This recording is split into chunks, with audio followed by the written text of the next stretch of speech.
Firstly, I wanted to ask you in regards to David Haye. Obviously, he's been fighting with Joe Fournier, and obviously he's seen KSI's progress in Misfits.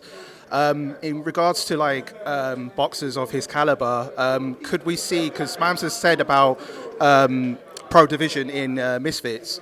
Could this be a fit for David Haye if it be of interest to him for him to come into that fold in that way? Good question. I think David Haye-esque fighters. I don't think David wants to box again.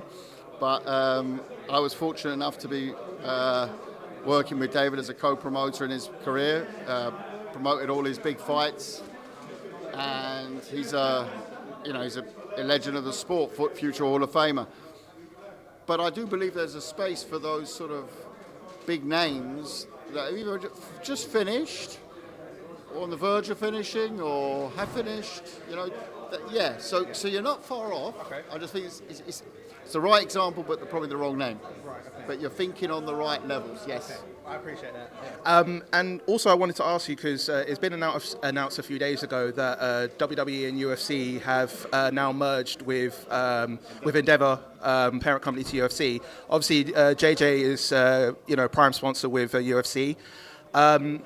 What do you think of that deal going down? And in relation to Misfits boxing, do you see in the future that could be another sort of avenue in making deals with other wrestling promotions or MMA promotions if it were to be the right deal for Misfits? I mean, the deal's massive. It's a huge thing in that space. And of course, internally, also on our traditional boxing, so we look at how whether that's going to impact traditional boxing. Are they going to go into traditional boxing?